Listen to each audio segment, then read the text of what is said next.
So this meeting is being recorded. Okay, so I'm going to open the regular meeting of the Wendell Conservation Commission, and first on the agenda is a notice of intent for Bowen's Pond Dam removal, submitted under the Wetlands Protection Act and the Town of Wendell Wetlands Protection Bylaw.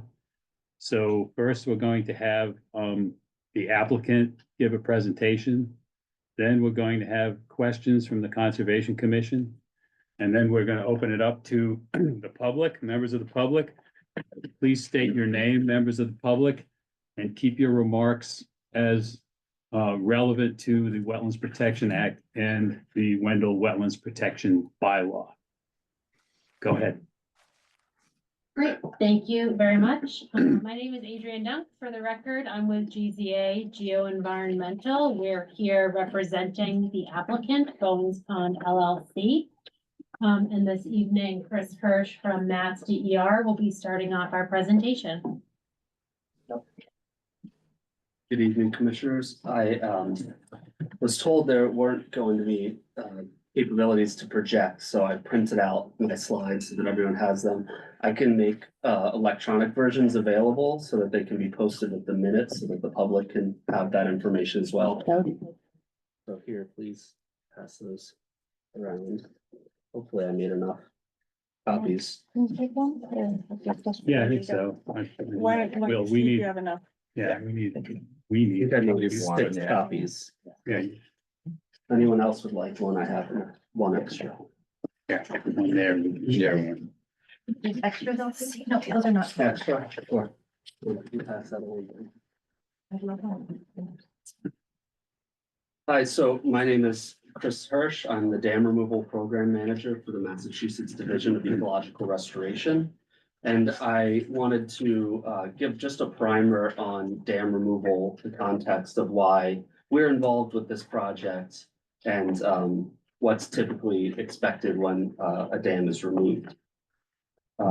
So there are over 3,000 dams in Massachusetts, and many of which have outlived the purpose for which they were built.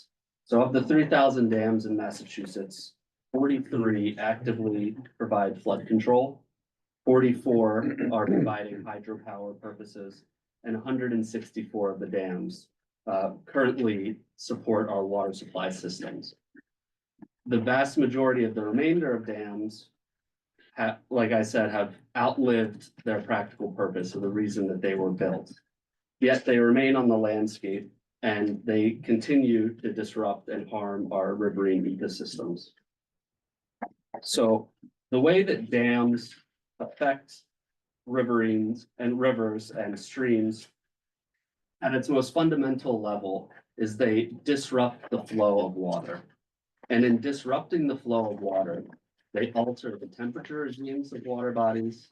They alter their capability to hold dissolved oxygen, which is the air aquatic organisms breathe. They alter the ability for fish and other organisms to move freely upstream and downstream. And in altering the flow of water, they also alter the transport and distribution of sediments and other debris. And sediments and other debris are really important key components of the riverine ecosystem. They make up the substrate on which the insects and other macroinvertebrates live. Those are the foundation of the food web. So when you affect them, you affect the entire food community. They also provide critical habitat and functions for different parts of the life cycle for various aquatic organisms. And so when you dam a river, you fundamentally change it by changing that flow of water. You fundamentally change the ability of a river to be a river. And so we're breaking things down to the principal levels.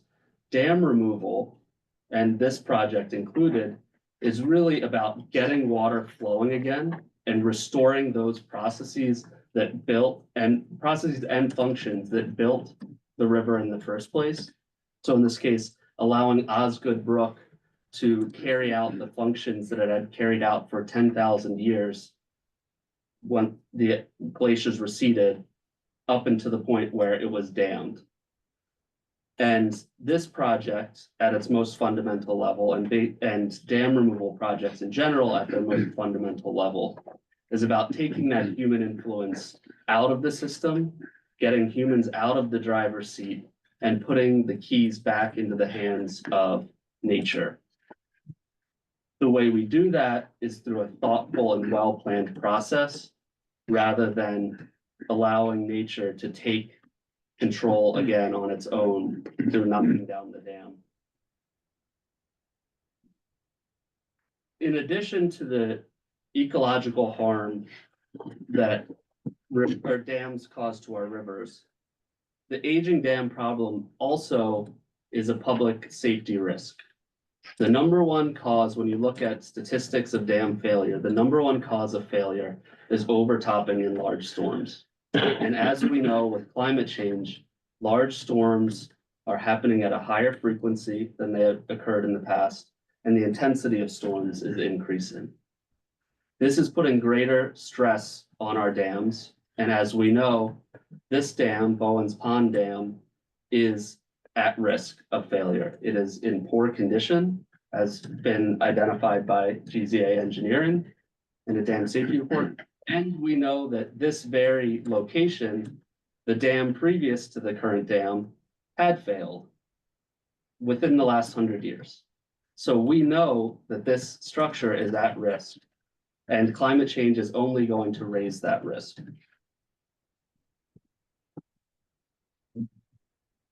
So the only solution that truly addresses both the disruption to the ecosystem and the risk posed by the dam itself is dam removal. And that's where our program comes in.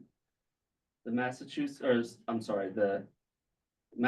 Division of Ecological Restoration Dam Removal Program is designed to help dam owners who would like to remove their dams to do so in a thoughtful, well-planned way that minimizes risk and impact.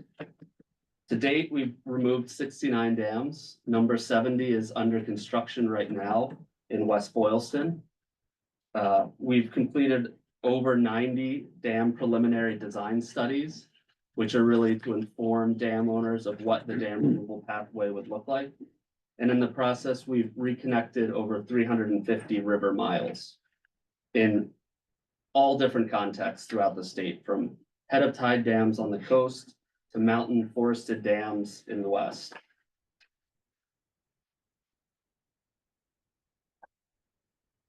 The reason that we are involved with this project in particular is that the Bowen's Pond or Osgood Brook Restoration Project is a priority project. And the way the priority project program works is that dam owners can apply to DER for assistance with removing their dams. And we select projects through a competitive RFR process. Once a project is selected, such as the Bowen's Pond project, a DER project manager, that's me in this case, is assigned to assist the dam owner through the process, from planning to permitting to construction. And being a priority project also means that they're eligible for assistance, both technical and financial assistance. So in 2019, Bowen's Pond LLC applied to become a priority project. DER granted it priority project status, and we've been a partner since then. So I think I'm a firm believer in a picture says 1,000 words. So in order to help set expectations of what it looks like when a dam is removed, what it means to put the keys back in nature's hands, here are some before and after photos I wanted to share of projects that were completed in the region that I think would be somewhat relevant or similar to this project. So the first set of images, and I apologize to those online that can't see it, I will do my best to make these available publicly so that you can access all of these photos, is Weeki Peaky Brook in Lancaster. So the first image you can see here, the dam is still intact. You have a full impoundment behind it. The water's blocked. The second image is right after the dam was removed. And so you can see those processes starting to happen. The water is beginning to flow again. It's moving some of those impounded sediments. It's unburying that river substrate that was covered by the impounded sediments. It's exposing those sediments to air, allowing the seed bank to be exposed to sunlight and oxygen. And if you look at the next picture, after 3 months, you can see the entire impoundment is green. We did not place a single seed or tree in the impoundment. This was completely left to naturally revegetate. Ironically, the only place in this picture where we did place seeds is the bare patch on the right bank there, which didn't germinate quickly enough. After 1 year, you can see what it looked like. And I think this is something noteworthy is here in the front, there's a beaver dam. And I think that that's likely going to be what happens here when the dam is removed. The beavers are going to be quite active to take over and take those keys from us on what happens next at this site. The next example I want to share is Sucker Brook in Pepperell. So again, a before image, you can see the impoundments, beautiful wooded site at Keyes Parker Wildlife Refuge. Below, again, immediately after dam removal, it's really remarkable to see how quickly the river starts to reform itself. You can see Sucker Brook reforming itself through those impounded sediments, re-establishing those functions that built the stream in the first place. And then after 1 year, again, we did not place a single seed or tree in the impoundment. This is nature healing itself right before your eyes. Last example I want to share, a little bit different, higher gradient system, more heavy-handed approach in terms of work in the impoundment. Amethyst Brook in Pelham. Here you can see the dam. Unfortunately, you can't see the impoundment behind it. You'll have to just believe me that there is an impoundment behind there. This is immediately after, so because of constraints of the project, we had to essentially move the sediment that was in the channel off to the side to create this hill slope, and then stabilize that material. So we did do plantings and place seed underneath that erosion control blanket to establish that. And you can see what that looked like after 2 years. The whole area has renaturalized and revegetated. One thing to note is that there's a lot more tree canopy in the planted versus what naturally occurs in the first year or so. That's just because succession takes a while. It takes years for things to develop from the herb layer to the shrub layer to the tree layer. So that's my presentation. I'll pass it over to GZA to speak about the specifics of the Bowen's Pond Dam Removal Project. Great. Thank you, Chris, for that introduction. As I said, I'm Adrienne Dunk. I do want to make sure that the Conservation Commission receives the green slips. We did receive them all back for butters within 300 feet.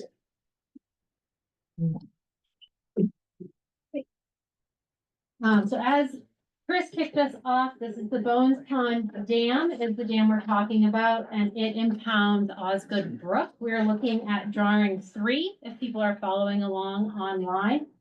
In this drawing, the dam is in the lower right-hand corner. It is immediately upstream of the Wendell Depot Road crossing. And the blue on this drawing is open water. So the large blue blob is Bowen's Pond. And the smaller green going to the right-hand side is Osgood Brook flowing down and to the right on this paper as you look at it. Bowen's Pond Dam is an intermediate size, low hazard dam, and it is currently classified by Office of Dam Safety Standards as being in poor condition. When a dam is in poor condition for Office of Dam Safety Standards, the dam owner has 2 legal options.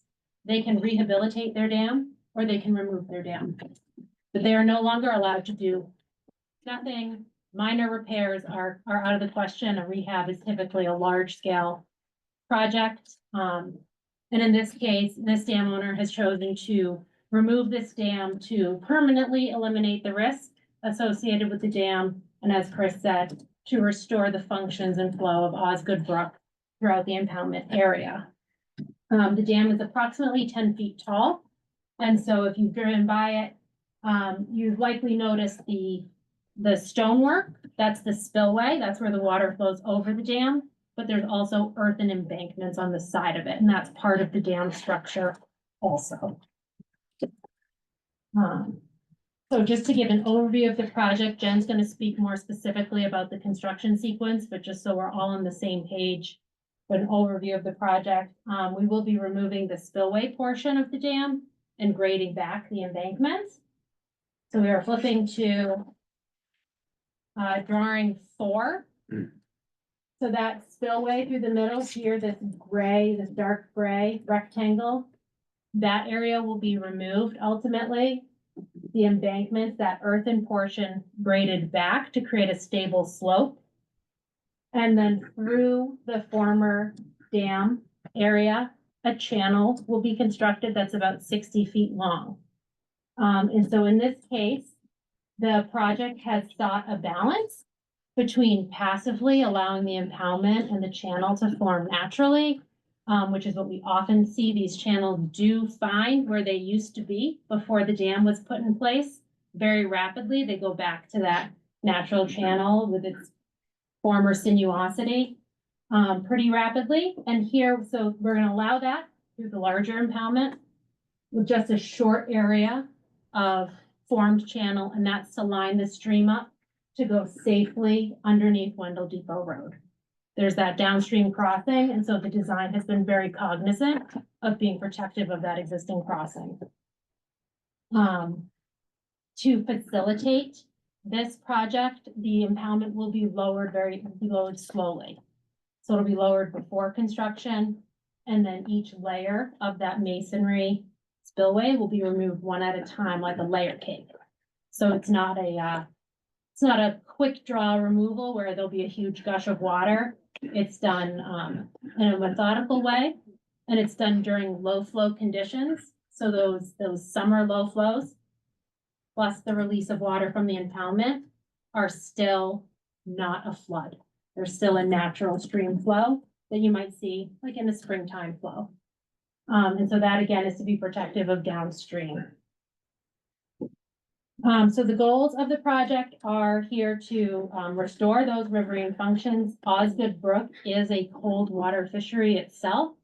So dam removal generally lower temperatures by moving the water from a big wide open bathtub that can absorb heat into a smaller channel that flows faster. It's better for cold water fish, which are trapped in our neck of the woods.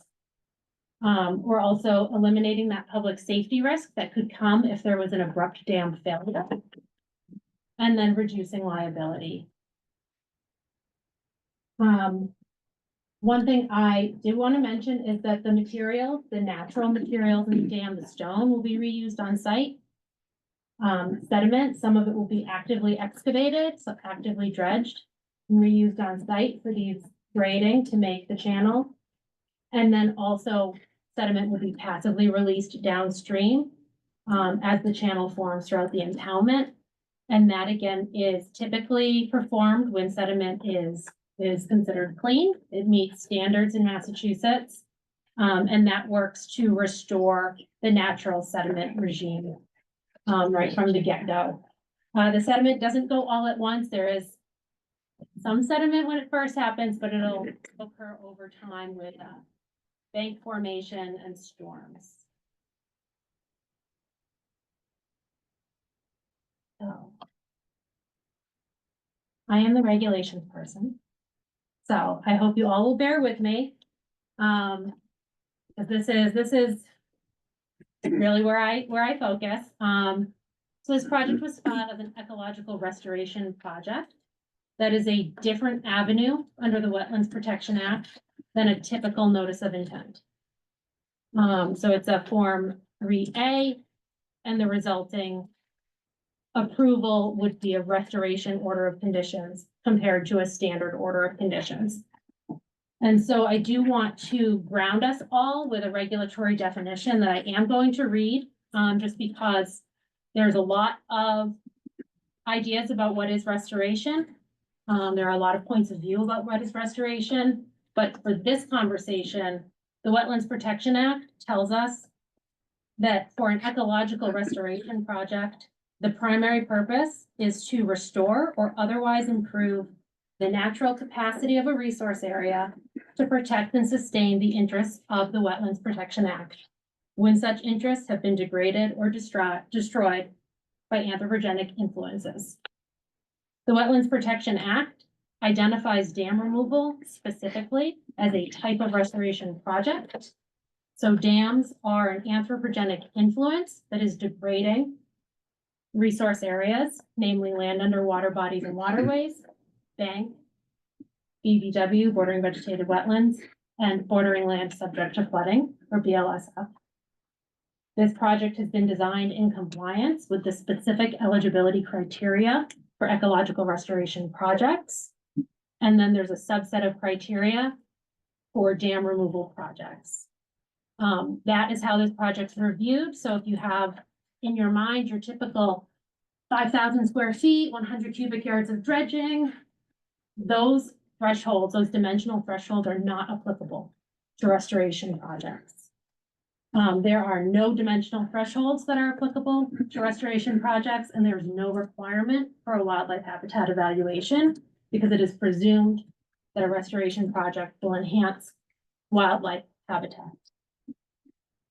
So with that intro, we are moving to drawing 8, which is our anticipated final conditions plan. So as the resource areas stabilize over time following the dam removal, we expect, based on sediment probings of where hard bottom is and existing bathymetry, for Osgood Brook to be approximately aligned here in this blue color in a large arc through the former impoundment area. We then have in green here where we anticipate bordering vegetated wetlands to be, and that's based off of where they are today, migrating towards the stream, as well as topography in the impoundment area. Unlike today there is no bordering land subject to flooding around Osgood Brook. The impoundment area, the former impoundment, will serve as bordering land subject to flooding, and it will be periodically inundated based on the hydrologic and hydraulic modeling performed.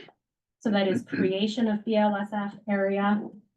And also today there is no riverfront area because it is a pond. In the future, it will be a river, and just like the rest of Osgood Brook, there will be riverfront area extending along the length. So some of these areas do overlap, but we will be seeing an overall conversion of resource areas and an increase in resource areas within the former impoundment area and extending outside the impoundment area. I'm going to move into discussing some of those specific eligibility criteria. They are listed one by one in detail in the notice of intent. I'm not going to read them to you all. I know that would be a riveting evening, but they are in section 3 of the notice of intent.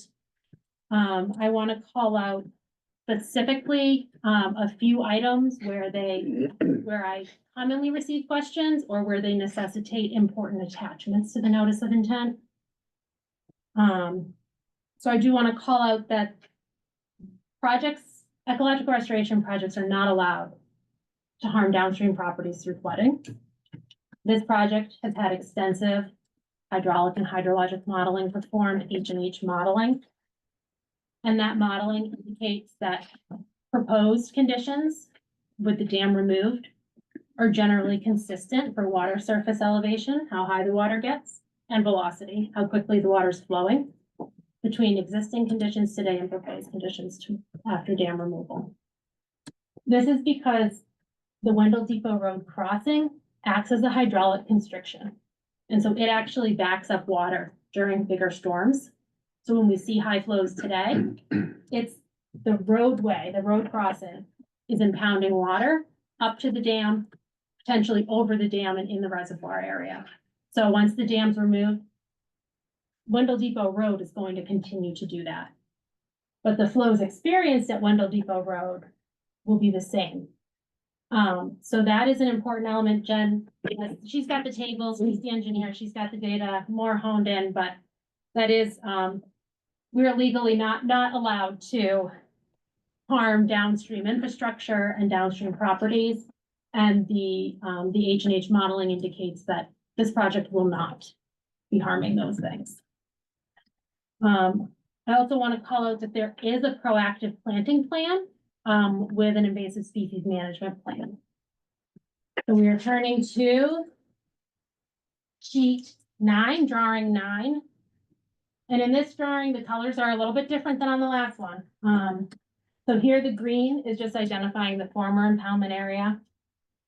The blue is where is the limits of where Osgood Brook will be. And the brown on either side is the limits of an active planting plan. And so the project proponent is, the dam removal would occur during low flow. That's typically in August or September. The next spring would be implementing a planting plan and seeding. Within this brown area, that would be shrubs and trees that are wetland species. It would be accessed if necessary through a temporary construction matting road. That's a typical construction technique to get through softer sediments and provide access for equipment. And those trees and shrubs would be protected with beaver cages. And this would be to augment and speed up that succession, just like at Amethyst Brook. The trees and the shrubs would come over time, but right along the channel, we're going to jumpstart it. And along with that planting plan is also an invasive species management plan, and that is detailed in an attachment to the notice of intent. That is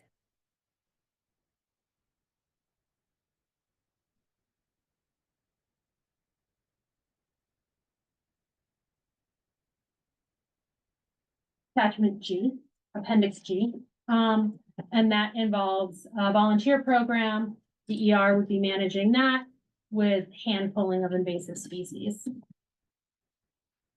Other critical elements I want to draw your attention to, there is coordination. We have previously coordinated with Mass Wildlife, particularly the fisheries program. That's in appendix I, and they waived time of year restrictions. Often in water work has a time of year restriction.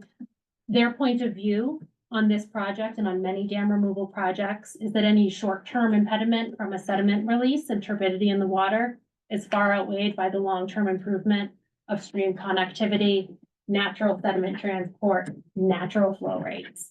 So they waived any time of year restrictions.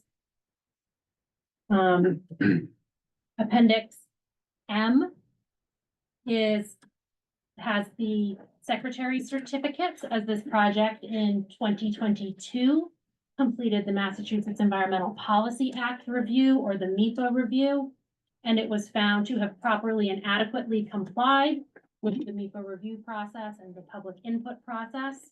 So that has been adequately completed, and that must be completed before permits are submitted. So if you're thinking, why is it taking them so long? A lot of these items are stepwise. You must complete one thing before you move to the next. In that vein included, we also have our 401 water quality certification. That is we had to have that in hand to apply to you all. That went through the Boston Mass DEP dredge office. They have reviewed the sediment quality.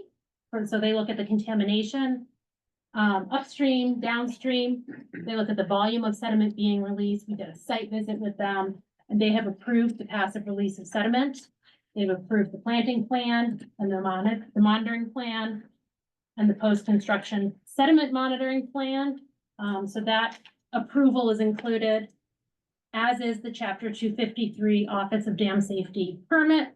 So the Office of Dam Safety has also reviewed, including the construction specifications they have approved the removal of this dam.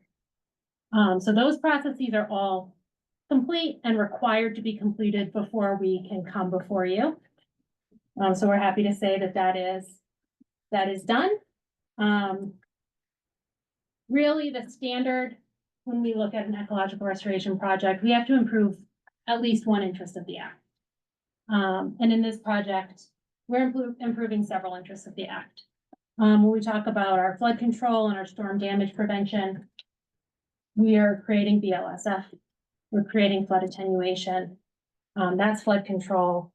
We're removing the risk that the dam could fail abruptly and wash debris into the roadway. The dam itself could fail and then dam up Wendell Depot Road. That would create significant pollution and damage. We're avoiding that by eliminating that risk. We're improving the fisheries habitat. Many of you may know, but some may not. The Wetlands Protection Act doesn't protect fish organisms, it protects fisheries habitat. So we're improving the habitat for fish within this area by improving that sediment transport, water quality, and the natural systems of a stream. Similarly, the Wetlands Protection Act doesn't protect wildlife, it protects wildlife habitat. And the Wetlands Protection Act preamble to bordering vegetative wetlands says BVW are the most important wildlife habitat for inland wetlands. We're creating BVW where it doesn't exist today. And just overall a diversity and a mosaic of habitats that will support beaver and other wildlife throughout this area. To touch on the bylaw, this bylaw, like many, was maybe not envisioned for an ecological restoration project. There's not language that speaks to an ecological restoration project. So there's not additional performance standards that we saw. However, we did comply with plan requirements in terms of additional elements on the plans, additional butter notifications. We do know you have a conservation zone, typically with a 50-foot no touch. The only area, this is a water dependent project, we have to get in the water. So we have to get within 50 feet to implement the project.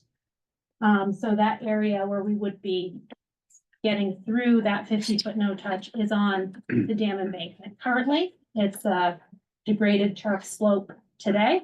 It was previously manipulated to build the dam. And we would be returning it through seeding to a turf and seeded slope in the future. So it'd be existing or improved conditions in the future. So thank you for sticking with me. I know there's a lot of components to this. There's a lot of regulations guiding this. Jen's going to take you through a little more detailed explanation of the construction sequence and some of the standards that we've set. Before she does that, I just want to confirm that you all did receive the file number from DEP with Mark Simpson's file comments. Not that I'm aware of. Yeah, right in. Oh, you got it. Okay. Okay. Excellent. Thank you. All right. Well, thank you, Adrian and Chris. Senior project manager and a civil engineer with GZA. I've been with them. I have about 20-something years of experience now working on water resources restoration projects. And I'm just going to walk you kind of through the construction sequence as we see it and kind of give you an idea of how this process would happen. So the one thing to point out right away is each dam is different. Its setting is different. Some are in urban areas. They have encroachment with flood walls. They've got mills on the sides, especially in New England. That's a very common setting. Some are in more rural areas. Some have infrastructure immediately downstream, like this dam does, which is Wendell Depot Road. So whenever we're approaching either a dam rehabilitation project, a dam construction, which is much more rare these days, or a dam removal project, we really need to understand and consider the setting that we're working in. And that's a real big part of the construction sequence and how we put together the design for this dam removal process. So at the beginning of any project, you'll have a contractor mobilized to the site. They'll need to install their erosion and sedimentation controls, which would then be reviewed by the owner, the engineer, the Conservation Commission for a sign off before they're really allowed to do any intrusive work. Once that's complete, they'll be getting themselves on site. I do want to point out, I don't think Adrian mentioned this, there will be a staging area at the Robinson home here. So this is kind of that little barn area, and there's a house, so this is offset. They'll have a stabilized construction entrance, perimeter sediment erosion controlled as part of that. But that'll be an area, because it is a tight site, and we want to make sure we're maintaining sight lines and being safe with the roadway so close to the work area here. So we do have that offsite staging area that will be used for contractor vehicles, parking, for staging of any materials as they go. So in consideration for this project and for the downstream infrastructure, we really wanted to look at what's the best way to approach a dam removal. So one of the first things that the contractor will do is they'll need to have a temporary drawdown in advance of the work. So right now, just to kind of orient you to the top of the dam is right here. This is like around 918, a little bit over 918 is the elevation.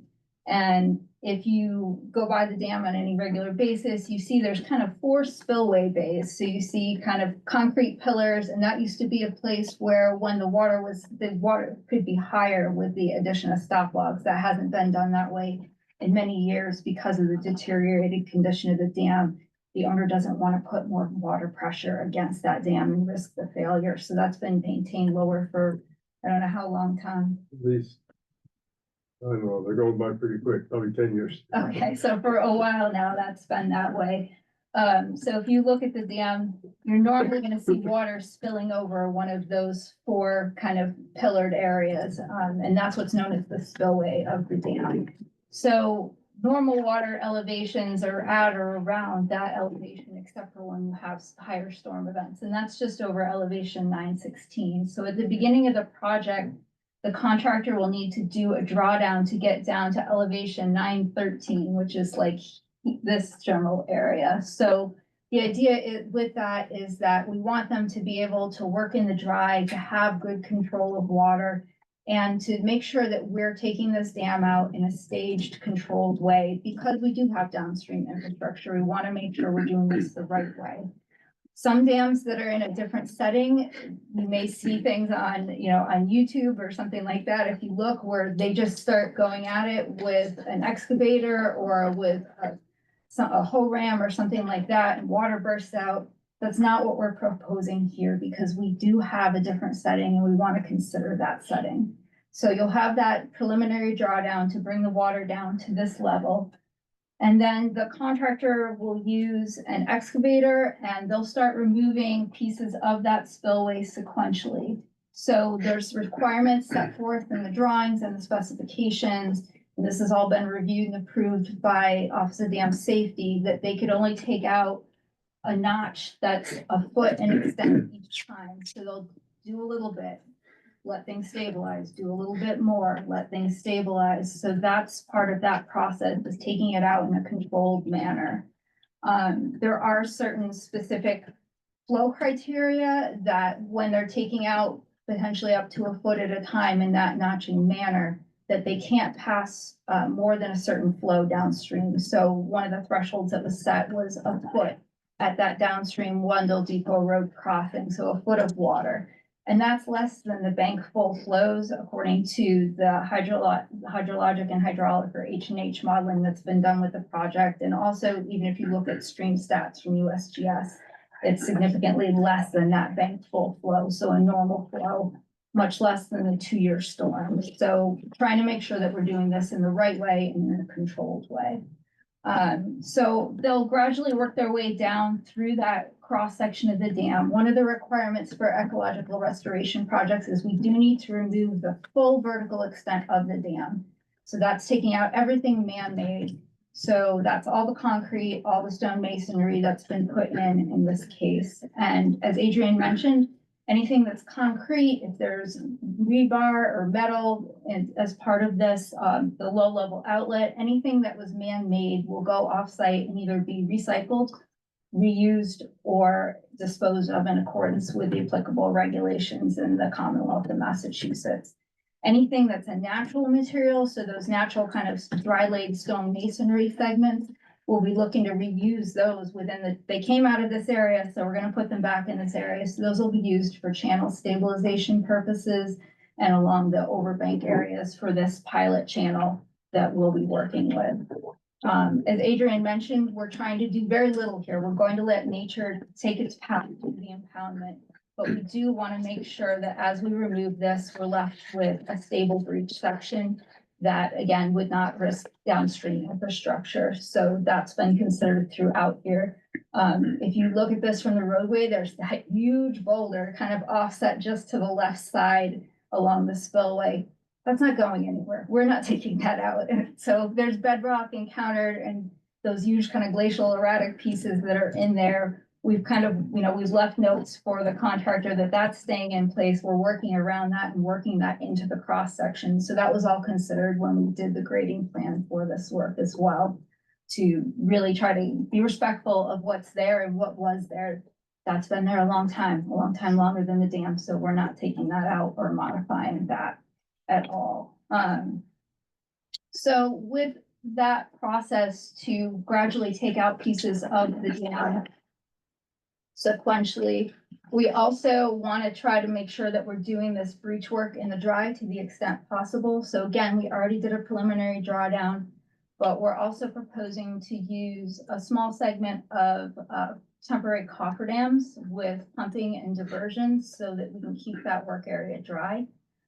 We also want to, it's easier to work in the dry, it's safer to work in the dry, we're less likely to have impacts. And as part of that, there'll be pumping requirements that are set up for the contractor. We don't want them to let the stream go dry. As long as there's flow coming into the pond area throughout this work, we want to make sure we're passing flow downstream. So there's minimum flow requirements that need to be maintained at all times.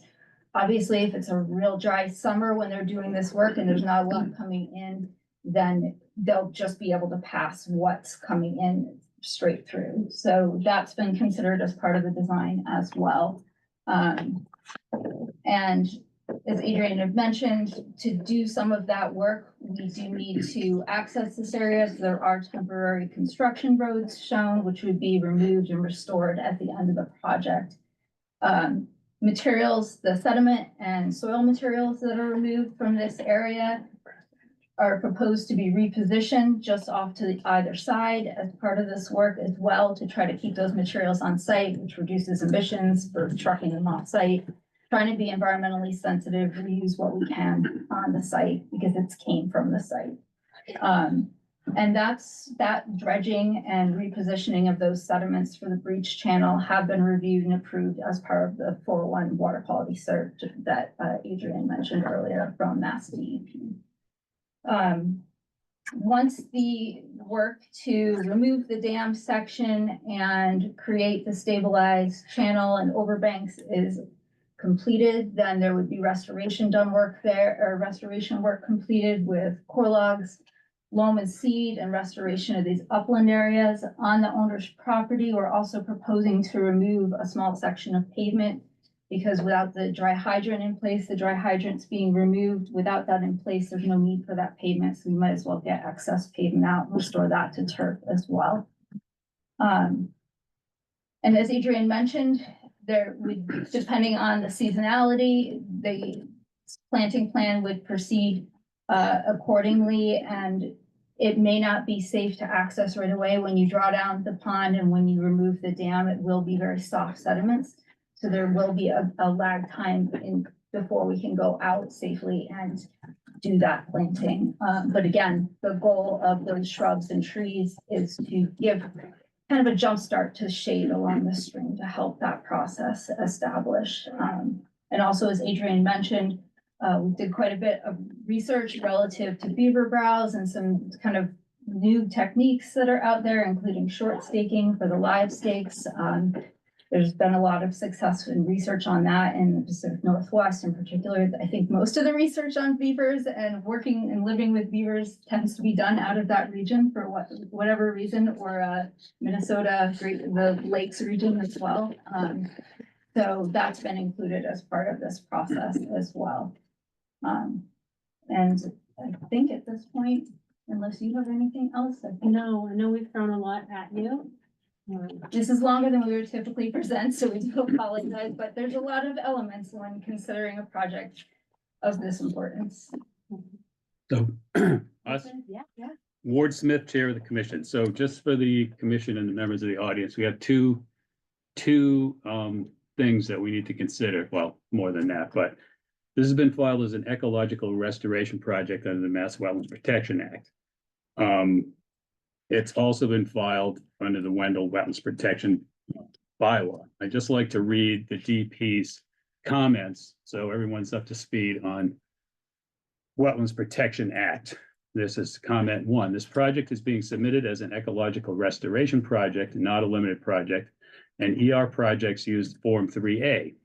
For ER projects submitting using the Form 3A, the commission is primarily reviewing the notice to ensure that it qualifies as an ER project.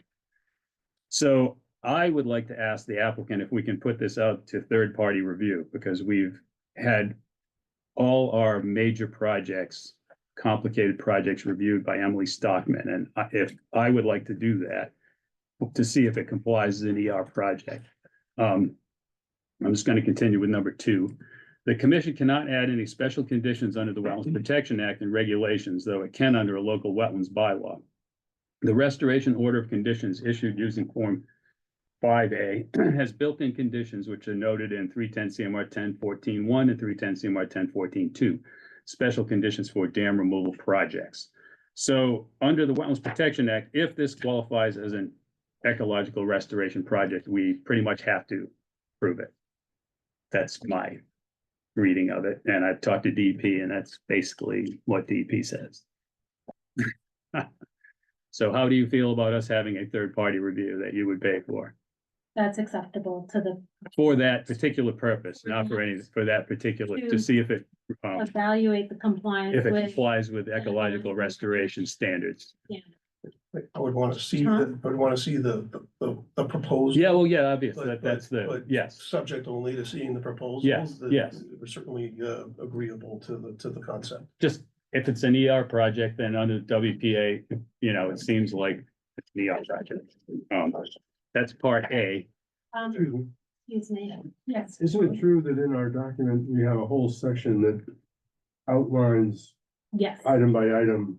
Yep. She could go right to and, okay, good. Yeah. So It'd be receive pretty all of efficient, the. I think. I don't know if you're familiar with Emily. yes, I'm familiar with Emily. She's reviewed my projects before, She's so excellent and very knowledgeable. she's thorough but fair, I think. I agree. So, but part B is tricky,er because as you correctly pointed out, we do not have an ecological restoration limited project or anything in our bylaw or regulations. And it specifically says here that exceptions provided in the Wetlands Protection Act and regulations shall not apply under the bylaw unless expressly allowed in this bylaw. And the only way for us to approve it is by us to issue a variance. Mhm. So it says variance, variance is the commission shall have the power after the filing of an application for a permit or other approval and conducting a public hearing in accordance with section 3, grant with respect to a particular project, a variance from the terms of the bylaw. A variance will be granted only when the commission finds, based on clear and convincing evidence introduced by the applicant, that owing to circumstances relating to the soil conditions, hydrological conditions, topography of such land, and especially affecting such land, but not generally affecting wetlands in the town, a literal enforcement of the provisions of the bylaw would involve substantial hardship to the applicant. In addition, the applicant must demonstrate that desirable relief may be granted without material detriment to the values protected by the bylaw and without substantially deviating from the intent or purpose of the bylaw. Such variances are intended to be granted only in rare and unusual cases. Shall be the responsibility of the applicant to provide the commission with any and all information which the commission may request in order to enable the commission to ascertain any such material detriment to the values protected by the bylaw. Failure of the applicant to furnish any of this information so requested shall result in the denial of a request for a variance. Commission may impose conditions, safeguards, and limitations in a variance to protect further the interests protected by the bylaw or the intent or purpose of the bylaw. I didn't write this. This is what we have. So I would ask you to provide us with a request for a variance and look at this Will you provide us that? Yeah, you can have it if you want. It's right on our website. This isn't an exception such as a 10.02, which is an exception from the. Yeah, but we have no, you know, I can give you, there are two answers to the question. okay, So, yeah, and I think that the very explanation that the folks from GZA have just given really already demonstrates the compliance with the protection part of your Mhm. variance standard. And so if you want us to sort of, dot the i's and cross the t's, we can prepare something in writing to make the request and then refer to all of our materials. And say that's the first part of the answer. Mhm. The second part is, in my view, actually, it's not even necessary. Because the ecological restoration project and the whole program for ecological restoration and dam removal is a state sponsored program. And conservation commissions or local bylaws as a whole, it's not just for Concoms, but local enactments where they're having been enacted under the Home Rule Amendment Mhm. are only valid and enforceable to the extent that they are not inconsistent with state law. Mhm. And they can't be inconsistent with the state regulatory standards. So you can regulate more stringently, but you can't regulate in a way that would block a project that's specifically being sponsored by the state and supported by the state. And so with this kind of a project, and this is unusual, and conservation commissions don't have this kind of a project presented to them on a regular basis. In my view, this is the kind of project that although you can implement your own bylaw and issue a permit under it and Mhm. impose reasonable conditions, in my view, you don't have the authority under the bylaw to deny it. If you would prefer in the way of sort of managing the process to approve it by granting variances, I'll leave that to your discretion. But in my view, you don't have the authority to deny it Mhm. because that would be inconsistent with state law. What do we do with you? So I think we can do both, right? So we take the position, We just, but go ahead and we'll paper it to explain, here's why you meet all the standard for variance. And you can. Well, we wrestle with can, it we how you can wish. deny it. You can take it to court and maybe overturn us, but we can, don't tell us we can't deny it, because we can deny it. why don't we just comply with your initial request? That's what I'm asking. Yes, and I think we'll try very hard to do that. We'll have maybe a session. I'm, outside of you it. know, I mean, Yeah. maybe it won't hold up, but we I can. don't think anybody's looking to buy new litigation. Just telling you my view. No, of- I'm of- certainly of the way not, but the- you- Of the way the law works, that's it. Okay. Any other questions from the commission? Yeah, I have one other question about, you have grading in the road right of way, do you, town property? And access, do you have permission to go through town property? So the road, Wendell Depot Road right of way is obviously, it's the pavements and then an Sure, area to yeah. the side. And I know Tom has had communications with the highway supervisor, the highway department, to ask about opinions on the project and whether they saw issue with the project. So there has been communication with the highway department. I'm asking specifically about grading on town property. Sure, I'll We, get to that. we Yep. can't grant a permit for work that you don't have on another property. That's, Right.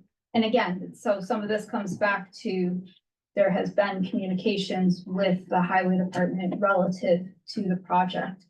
And whether or not they had issue with the project as proposed. So right now, the only work that would be, there would be temporary access off the roadway. In the same way you would for any project where you'd have to have roadway access to get to the site, which is this point here. And then off the existing area where the paved kind of area is towards the dry hydrant. So right now, the work as proposed is on the proponent's property The only exception to that is trying to make sure that there is a transition to the culvert or the roadway crossing area. So there is a de minimis amount of grading. I don't have a problem with it. We need to have you having permission to do that. That's all. Phil is here. Yeah, written permission. That's, we can't grant permission to do work Of on course. somebody else's property. And I was just offering. We understand. You're- Yeah, you're the- that's all. you're the regulatory authority. We'll deal with Yeah, the that's all. property rights Yeah. issues. And I don't know if Tom Separate. wants to speak about any of that correspondence he's had. I'll just, I don't want to put words in, Lori's mouth, but, I chased this for a while, a couple of years ago, and he came back and said, just, there's no formal permitting process. Mhm. In my mind, not, this is the Lori's perhaps, but in my mind, it's a little bit like a driveway cut. Mhm. You're coming in and you're obviously putting a pipe under the end of your driveway or doing something like that, that is obviously in the road, on the road side of the property Sure, line, not the sure. personal property line. And it kind of comes along with you kind of get that part of the driveway for free, when you do Yeah. the rest of your driveway. And, it really is unavoidable. We have to marry up to the existing contours. So, I'm not questioning right. doing the work. What I'm do you just, suggest you do to get a letter that says it's fine, that's all. okay, well, I've got some email. We'll put something That's all. Nothing more fancy than that. Yeah. If Mr. Delory is here, I certainly don't want to, That's deep. speak for He's on him. Zoom. Okay, but do you have any questions? I have a question on timeline, No. related to our decision, Oh, okay. right? Because you're proposing that we get, the ER component verified independently, so that's gonna take time. When do we have to vote on this? Well, they would ask for a continuance. And we would, I don't know, we got to find, we would continue it for a month. It might go longer, but you know what I mean? Hopefully it can be done in a month. What's your process for bringing Emily on board with the applicant? We would send her your filing and she would give us a proposal. Okay, And we and what do would, you think the timeline would be for that? Just. for- I'm not even 100% sure she can do it, but Okay. I reached out to her informally. We didn't take any vote, and because she's done projects for us in the past and said, this looks like it's coming up. Are you available? Mhm. She said probably in January. So it's January. I mean, I haven't talked to her. I in- think our interest, right, is to not come back in February and say, oh, we voted and we have Emily's proposal, and then we give you the check, and then we come back in March and say she started reviewing, and then. No, So we just want to be on the same page about. I mean, if it's acceptable to you and the rest of Yeah. the commission, I think we should vote on it if we, Right, we and can't- we'll be timely in taking I a mean, look at that it's in- scope yeah. and, for, saying, I mean, if you're We'll send okay it with to it, her. we don't need to vote on it in February. I think we should, I make a motion, we put it out to Emily Stockman for peer review. And second, happy to. Any further discussion? All those in favor? Aye. Aye. So How's she gonna get paid? I mean, we can do something short of February to. she would initiate send a the process. proposal, you would send a check to the town. Can you do that outside of the meeting? Yes, Okay. Just send me well, we an just email. voted to, as long as the proposal is acceptable to the applicant. No, I'd like to read it, but I think it will. Well, yeah, you're the Yeah, applicant. We don't, she's gonna send it to us, but we'll send it to You'll you. Send it to us. We'll And you review look it. at If it's it. acceptable, Tom, If it's not, and you'll send a check to the town treasurer for the 53G account. and And then Emily can get going. I think what she was asking, I'm sorry, what Adrian was asking was a timing for the next meeting. So we don't want to have this continued, let's say, for just 2 weeks, because there's no way that Mhm. that your peer reviewer will have a report prepared for you, so we Understood. would show up and then just be told that we don't have it yet. So we ought to continue this to a date when we can expect that your peer reviewer will have had a report prepared and submitted to you. I would encourage that you allow your peer reviewer to speak directly to the folks at yeah, GZA. that's, I have. So that if she's got questions, she can get them We answered have no- and then give you a more complete That- response. I don't see And any then, reason and why then not. hopefully the goal is to come back here for a meeting with all of the peer reviewers' questions answered. That's fine. I mean, that's Yeah. normally the way we've done it. Right. We haven't, Great. Okay, Some, great. some commissions We're not say that- we're not everything that has to commission. happen on the record. we're not and that commission. No parte communication. I just So want to we're make sure, kind of- I just want, and Moving. I'm sure it Appreciate probably does, I mean, no. But I just want to have, you know, Just wanna a get the controversial answer. project. I Sure. want to make sure Yeah. everything's fine. Good. And if it's fine, it's fine. So we don't know if it'll be on February 11th. Why don't we go to the We'd like second, to March? Does that March? make sense? Yeah, to the first one in March, but hopefully with your peer reviewer. I mean, that just seems more directly realistic. requested to produce something by mid-February. Yeah. So that we have an opportunity for the experts to Yeah. communicate with one another and figure it out. One That would other be- thing we didn't mention is that we are also in process with Army Corps for the section 404. And also the chapter 91 permit we submitted once we got the DEP file number. So there are two other permits that are out there Mhm. in process. We did need to mention that. Yeah, they don't change your review, but they No, are. but just so you underway. know where we are in the overall process. Okay, Do we need to vote on continuance? not until the end of the meeting. Okay. So let's open it up to the general public. I would again like to remind people to keep your comments to Wetlands Protection Act and Wendell Wetlands Protection Bylaw. Anyone? We can start. State your name, please. Adam Porter, Wendell Depot Road. Okay. And, Beth Jacob, Wendell Depot Road. We are abutters to the pond. If you're familiar with Wendell, we are the house visible across the pond from the road. We're the only folks that are actually, besides Robinson's property, that actually have property on the pond. And well, I want to begin by just saying we filed a written response to this proposal, and that's posted on the Wendell Concom website and can be seen there under the agenda packet so that you can see more detail what we wrote. So I guess first I'd like to ask Ward a clarification question, because my read of the Wendell bylaw is that, and maybe I've a lot's going past here, but that the Wendell bylaw specifically does protect habitat that provides important food, shelter, migratory, overwintering areas or breeding areas for wildlife. Yes. Okay, so our concerns about this project are about the impact on wildlife habitat. Our view is that, in fact, the wildlife habitat is going to be degraded by the removal of the dam. We already have an extremely rich wildlife habitat in the pond. We are biologists. We're both professors at UMass. We have kept a species list for over 20 years of everything that's visits the pond and uses the pond. It is a rich and functioning habitat right now. Jump in. yeah, so one of the arguments, for, stream restoration was that, that we get to go back to the old food web, and make it less human impacted. So right now we have a very, very rich food web. It's 150 years old, and supports a lot of biodiversity, plant and animal as well.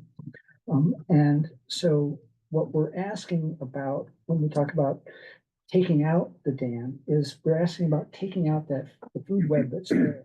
And we're asking, is the food web that you're going to put in there in its place going to be anywhere near as rich?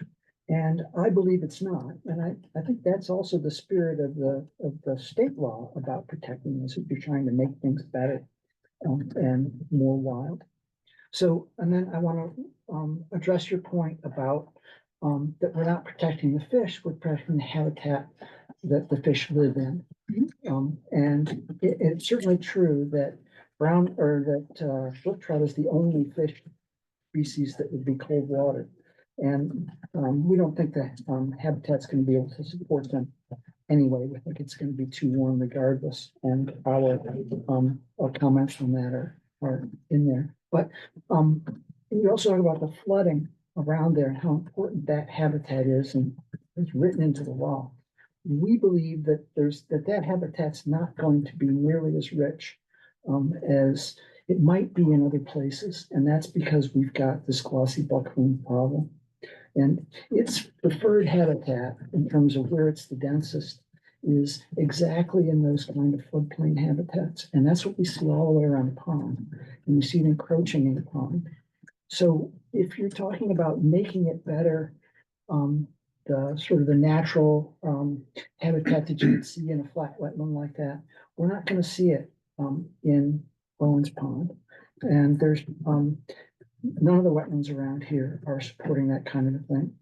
So I don't think we're going to get a better habitat in terms of the stream biodiversity, in terms of the biodiversity around it. I think we just kind of degrade it. And then when you, If I can add, if you haven't been to our side of the pond, that's not visible from the road, you can see a big stand of glossy buckthorn that we've seen it encroaching towards us year after year after year. And it is poised and ready to move into this habitat. And if you move either upstream into the Wendell State Forest, you can see areas that have been taken over by glossy buckthorn and are absolutely impenetrable. And there are other places further down Wendell Depot Road. I don't know their history, but they're just thickets of glossy buckthorn where nothing can live. So we're concerned that we're gonna just sit there and watch this rich habitat go away in front of our eyes over the next 5-10 years. yeah, and so just in terms of an example of that, we were showing some pictures, and I know we can't show them online, but Moss Brook, which is about 4 miles past Miller's River up what's the name of the road that goes straight up past Wendell Depot? Anyway, this is what that looks like here. All of the gray in that is glossy buckthorn. And this is a basin about actually somewhat bigger than Bowen's Pond Basin. And this is completely choked in with buckthorn. There's maybe 1 out of 100 plants is an alder, but we're really talking about completely choked in. The plants are old, they're there naturally, so I don't think that's gonna. We do have other, We Yeah. want to add just one more thing, Okay. is that we appreciate, we know that you asked for a waiver of the environmental impact report that was denied, and you did file one, and you do have a plan for revegetation, and we can provide evidence and have provided that revegetation plan have the necessary impact and will not slow down the invasion of buckthorn in the way that you hope it will. Thank you. So I know that we saw just before the meeting that you provided those comments, and we want to make sure we give them the due attention. And I think probably a written response makes the most sense, because for that set of comments, I do think Chris Kelly would like to talk a little bit about some of those items. Sure, We can just talk generally, but then we will provide a written response because we want to make Yeah. sure that gets its due. I think we do want to provide a written response in addition to a verbal response. I agree, and I think the whole project team agrees that we don't want a situation where there is a monoculture of buckthorn. That is a concern that we share as well, but we think that our plan is adequate. And, we'll look at what your comments were specifically and address that. But generally speaking, we came up with a plan that we thought would put the basin on the correct trajectory to be a biodiverse habitat. I think no one denies the richness that's there presently. I think what wasn't included in your perspective, at least from my perspective, is that Osgood Brook is a cold water stream. Osgood Brook is being degraded currently, being forced to be a pond when it's not a pond. And the thing that is forcing that to be a pond is unsustainable by its very nature. It requires human intervention and maintenance to maintain that state. And so while there may be richness, it's being artificially created. It's not a natural system. And when we're talking about restoring Osgood Brook, which is really what this is about restoring Osgood Brook, a cold water fishery. It's about putting back those functions, restoring sediment transport so that the habitat downstream, the interstitial spaces have more fines in that, which keeps the water at the surface during low flow periods. It's about putting vegetation right on that riparian buffer almost immediately so that we get shade established as quickly as possible to keep that water cold. It's about reducing the volume of water in the stream so that the influence of groundwater has a greater cooling effect than it does when it's in wide, big impoundment that's absorbing tons of solar heat. So that's really what we're talking about when we say we're trying to restore Osgood Brook. I appreciate the records that you've kept for years. I think that that's wonderful. I think a lot of the species that you've recorded likely would still use the habitat that will be there, which is BVW habitat, open water habitat. I suspect when the beavers come in, they're gonna do wonders for holding back buckthorn by re-impounding large sections. If they are strategic, which they typically are smarter than we give them credit, there's a pinch point on the far side of the island that if they built a dam there, would essentially keep your viewfront open water. That whole area, if you look at the topography, would maintain as open water, which will keep buckthorn at bay. But I totally agree that buckthorn is a major concern here. I think we're looking at it. I think what we've proposed is adequate, but we'll look at your comments specifically and respond to those concerns. Could you just clarify for the commission and for the audience, how are you're only doing invasive species removal for 2 years? Is that your proposal? Right, we're doing 2 initial years of removal, 3 years of monitoring. So if the monitoring shows that we're not reaching our goal, which is a minimum of 50% cover by native species, then we'll continue taking additional actions or we'll develop a plan to take additional actions. But we think that the plan we've proposed is adequate to reach that goal. We got 3 people Okay, waiting to comment. pick one. Nadia, could you go ahead? Hi, Nadia Madden, Flood Hazard Management Program, Mass DCR. I just had a couple of really simple comments. I think this project already went through the MEVA process back in 2020 through 2022. At that time, FEMA had not done any flood studies in the area of Bowen Pond. Since then, FEMA has released preliminary maps, which have provided some information, although not as detailed as the kind of hydraulic studies you've obviously been doing for the dam removal. So I did just want to note that on the preliminary maps for Wendell, that Bowen's Pond is a special flood hazard area. I don't see any concerns in what I saw so far, looking at the hydraulic studies. And I would like the engineer to maybe confirm, if that's something I can ask at this time, that it appears that the flood elevation for the 100-year flood would be decreasing with the dam removal based on the models. Is that accurate? We'll confirm that and then we'll put that in writing But yes, at the Yeah. dam. at the dam, yes. Okay, and is that also true, it's an unnumbered A zone, but is that also true along the rest of the river downstream?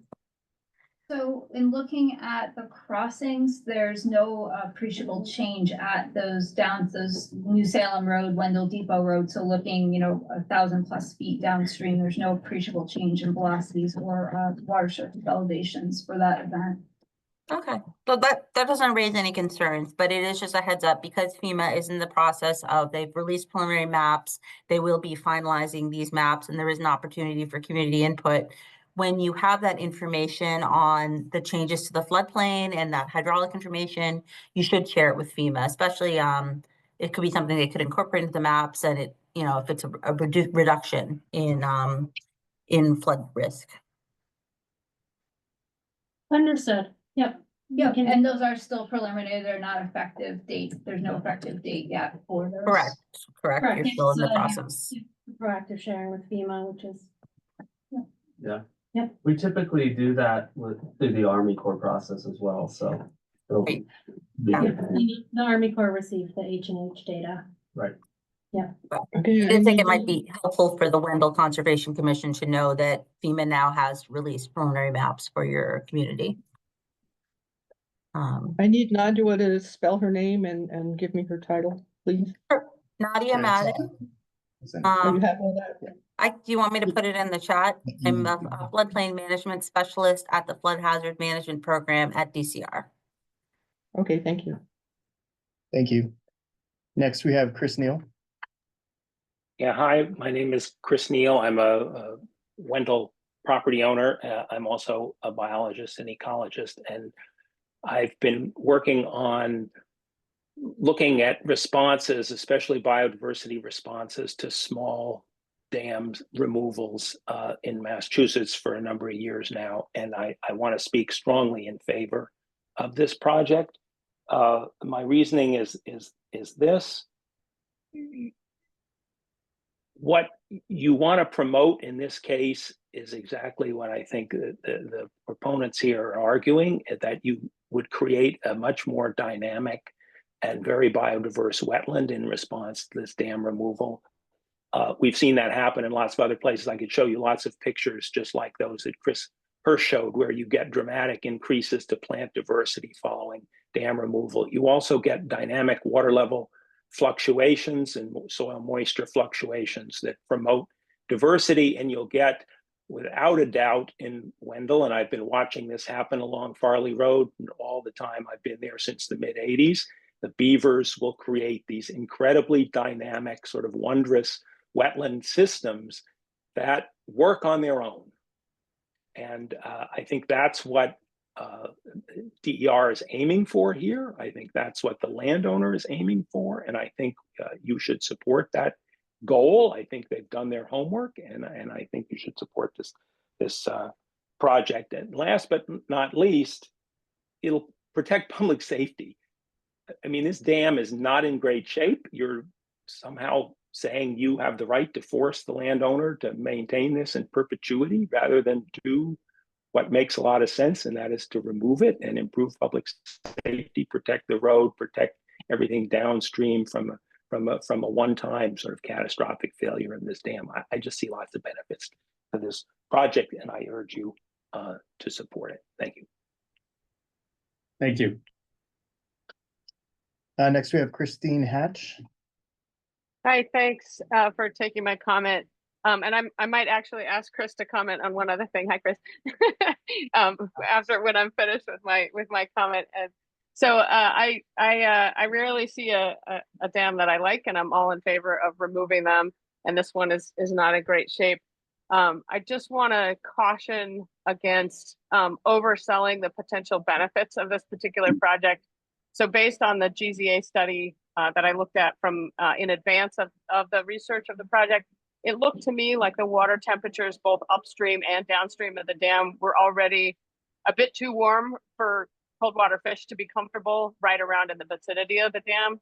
And the number of stream miles that are proposed to be turned into cold water fisheries might also be an overestimate based on upstream dams and temperatures up there. And there's no doubt there's plenty of cold water fishery in Osgood Brook downstream of the dam, and there's clear evidence that groundwater comes in there, and that's a solid fishery. But I'm not sure that this project actually achieves a lot more of that, which is neither here nor there. It doesn't necessarily mean that the dam shouldn't come out. I just want to caution against overselling the benefit there. And then the other thing that I think was in some of the early discussions of this project, and I'm not sure where this is now, but you mentioned, I think Chris mentioned the pinch point towards the back end of the pond, where you might expect that the beavers would find that. They're pretty crafty critters. I'm sure they will find it and dam it up. Or as soon as you pull out the dam, they might actually say, "Hey, you just made a leak. We're going to fix that," and they might go right in between your boulders and put the dam there. They're pretty likely to come and build that up. But my question about the beavers, specifically is if there was any thought given to putting in some beaver dam analogs or some initial, willow pilings or something that would encourage beavers to go in some of those strategic places to keep the impounded water in place to try to stave off the encroachment of the buckthorn that is so prevalent in the area. And then relating to the buckthorn, as it's a pretty robust plant that takes some time to develop, that has been battled around the region for quite some time. I'm curious what happens after year 3, after the invasive species management plan is executed. What happens then, and are there thoughts in place about what might go forward for how to control that and other invasive species? Thanks again for taking my comments. And so, Chris, I don't know if you want to comment about the buckthorn and controlling that and plans for that and your thoughts there. Sure, yeah. So like I said, we'll be monitoring for 3 years. If we find that we aren't meeting our restoration goals, then we will develop plans and implement plans to figure out how to meet those goals. That said, I think the Robinsons can speak to the long-term plans for the property. But I don't know if the Robinsons are going to be owning it forever. Let's put it that way. And so I can't speak for what the other owners would do. That's not my place to speak, but. I could speak a little bit to things like beaver analogs or stream roughening were considered as part of this project. But one of the main concerns we had is there's no logging road, there's no access to get around that far side of the pond. So anything we were gonna do, we'd either have to be going across the bottom of the pond or doing something that would involve us basically having to cut a roadway in to bring in equipment to do that work. And we just looked at the kind of benefit cost ratios for things like that. And we're like, we're gonna do more harm than good by doing that, especially when we know, because they've slapped the water at us many times when we've been out there, and we know that there is a very healthy beaver living there, and we want them, if that's going to happen, let nature do that work rather than us trying to do something that would cause more impact. So we really looked at the impact ratio there and felt that what we would have to do to get out there to do that would not be worth it and not beneficial overall. Yeah, and we even looked at other options, really creative options like pulling logs on the ice and getting them in position of putting them sink, or bringing a barge out there and trying to bring the logs out and sinking them to get them sort of approximately in the location. It just didn't seem feasible. And like Jen said, we had a goal of reducing our amount of disturbance within the impoundment. And so getting machines in there and creating more disturbance that way just didn't seem worth the risk. Again, I think that comes back to what I said earlier, is whenever we approach these projects, we look at that site-specific setting. And sometimes you have a setting where you have great access points in 500, 1,000 feet upstream, and we don't have that there. So it didn't feel like that would be responsible to do that level of additional work. And to your first point, Christine, about temperature, I agree with you. You know, that is exactly correct, that the water temperature coming in was hotter than what could be handled or tolerated by cold water species, and the water in the temperature is. And I think you're right to point out that it's extremely difficult to predict what the groundwater effects will be and how groundwater will interact with the new channel. But I can tell you that with 100% certainty, with the dam in, there's no opportunity for cooler water to develop. This project will at least open the door for the opportunity for that to develop. But you're right that there is uncertainty there. It is very, very hard to predict how groundwater will interact with the channel post-dam removal.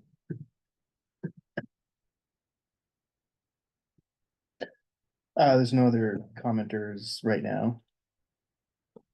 Yes, Sure. I'm Tom Lotzenheiser, Senior Conservation Ecologist, representing an upstream landowner, I suppose, in that Mass Audubon manages a bunch of the headwaters of the Osgood Brook, including the Osgood Swamp.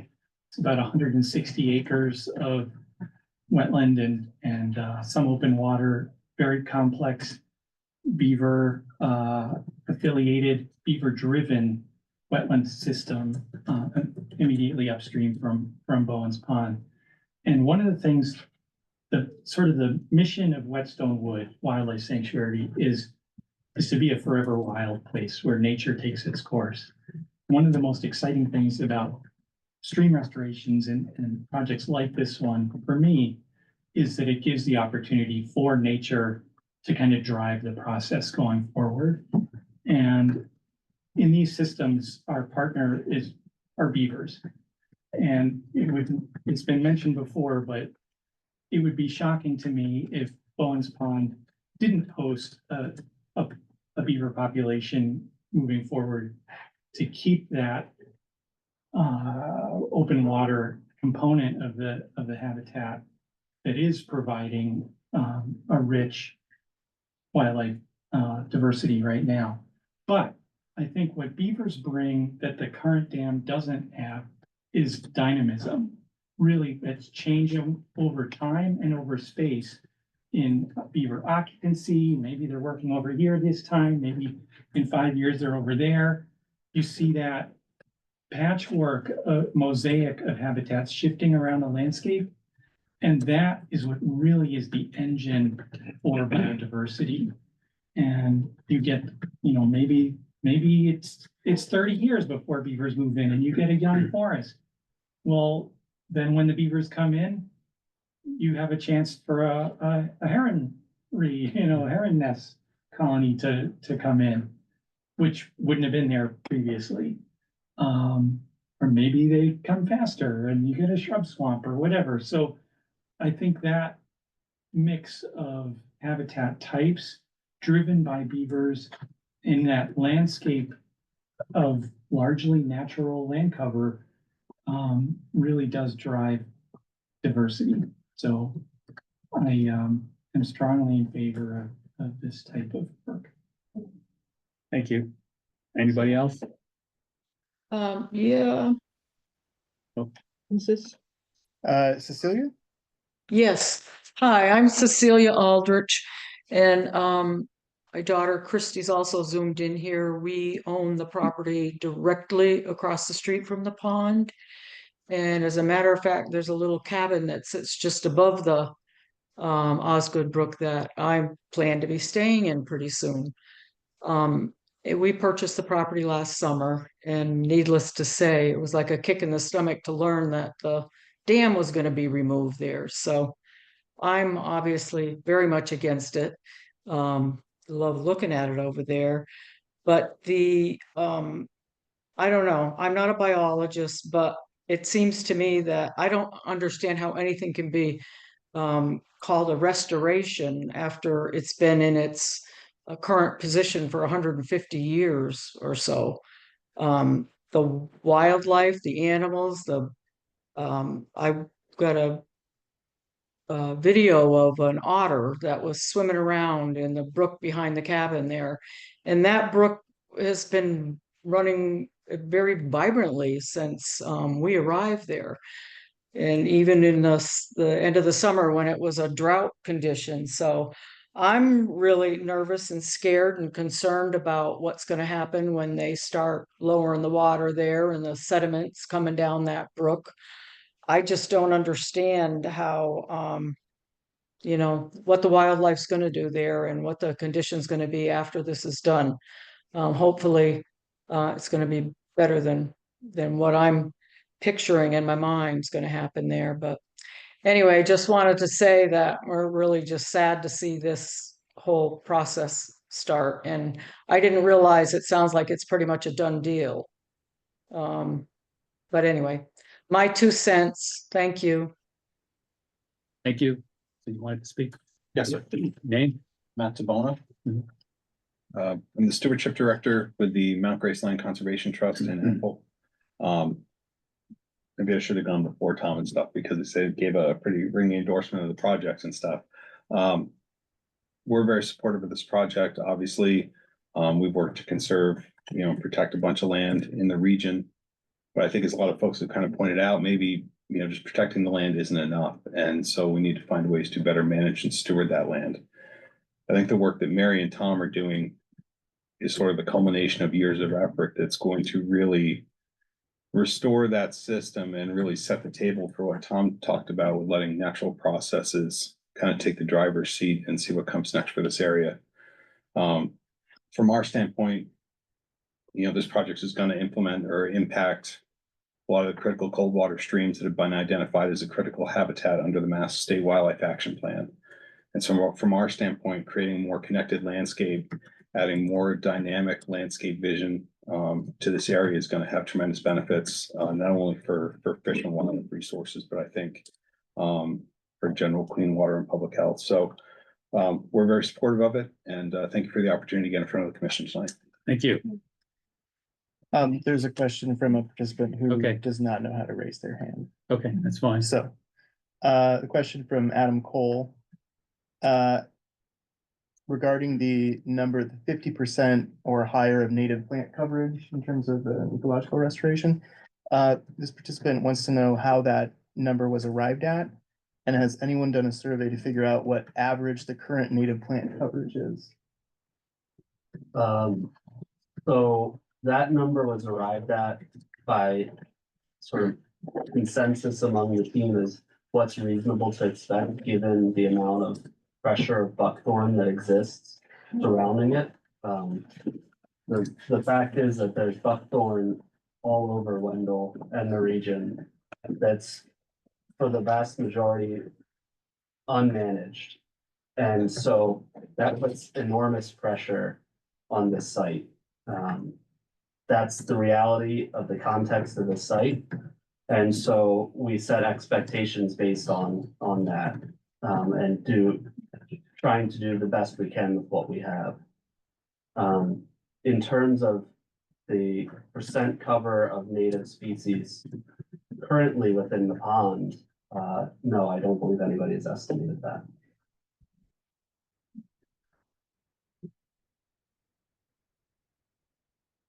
Any other Yeah, questions? we have 3 more commenters. Okay. Questions. So first Ivan, and then we'll go to Christy, and then Linda. Thank you. I'm gonna try to make myself appear here. What's Ivan's last name? Usach, Okay, I know you USSACH. did, yeah. Good evening, everybody. I'm here as a staff for the Millers River Watershed Council based in Athol, of which Wendell is, of course, a part. We have been supportive of this project all along. I wasn't planning on making any comments this evening.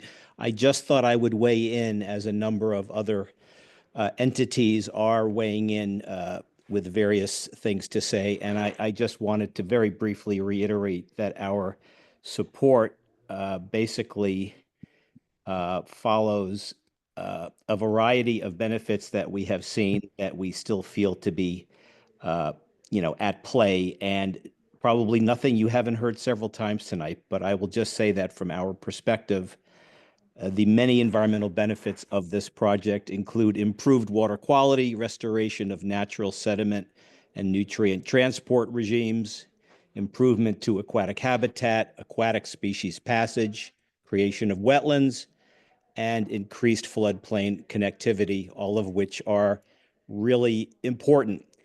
And it is certainly a scenic site, but I would also note that the pond does not really support a public recreation as I understand it. And I suppose even if it did, those benefits would be outweighed. Anyway, I appreciate having a few minutes to comment, and I appreciate everyone who's working on this project and the town of Wendell. So thank you. Thank you. Thank you. Next, so Christy Cobbs, she didn't have her hand up, but she indicated in chat at the time she was going to comment. So. Yes, hi there. I'm not very good with Zoom, but I'm Christy, and I'm directly across from the pond. So this has been of great interest to my mother and myself. I'll keep it brief, but I just have really two questions. I've heard a lot about sediment flow downstream, that can be very beneficial to the aquatic life. But I'm curious if during these 3 years of sort of monitoring, if anything is monitored downstream at all.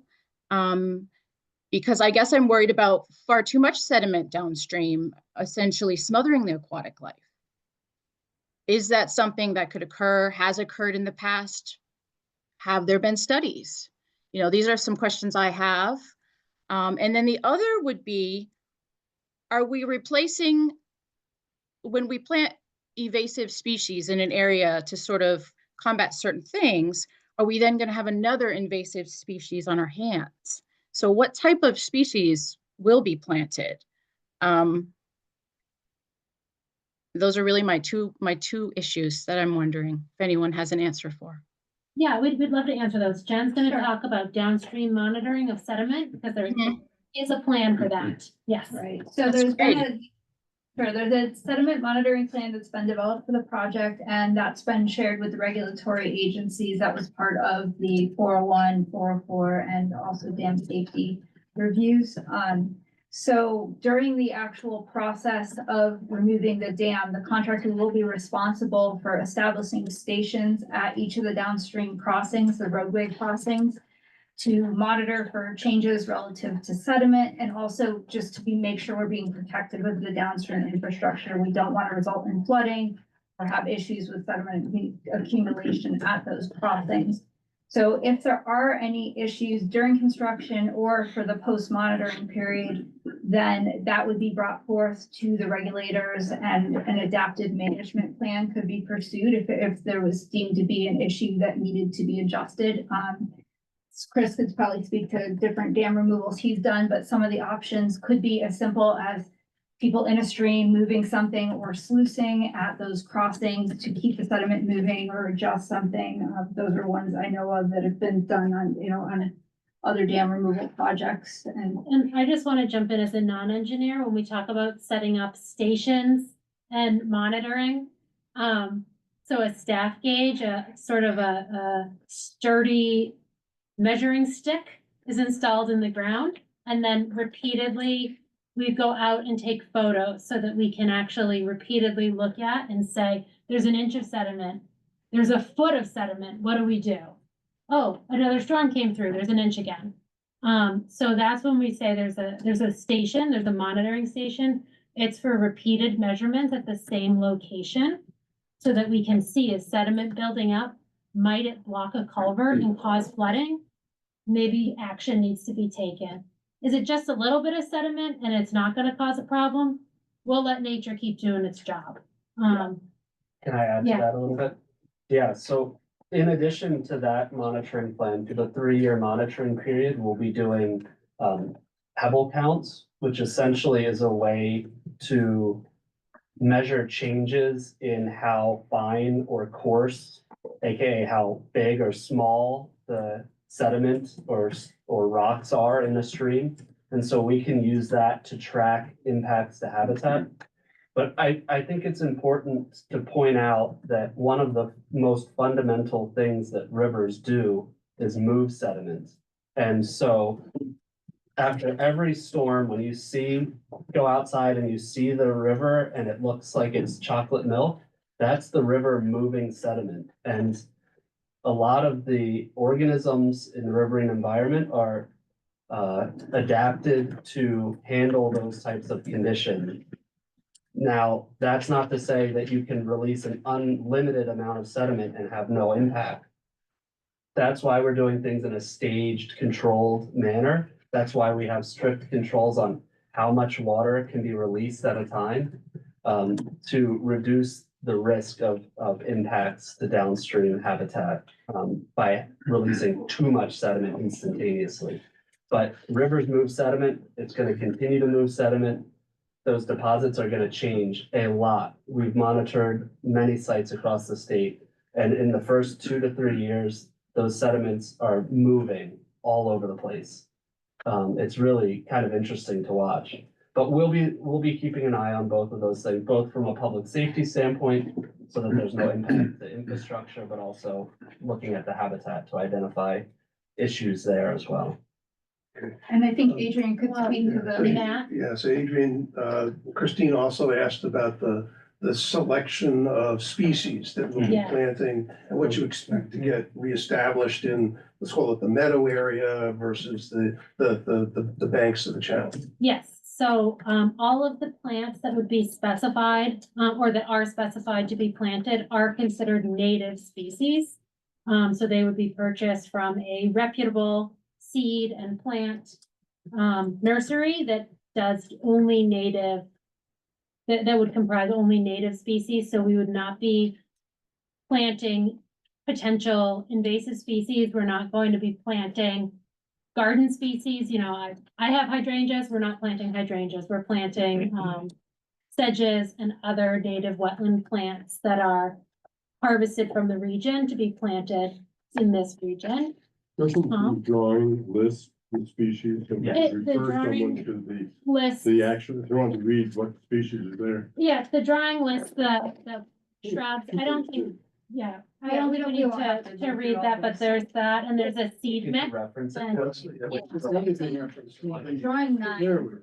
Yeah, drawing 9 has a list of the shrubs and trees to be planted, and then the seed mixes will also be native seed mixes, and they are, I think they're listed in the notes.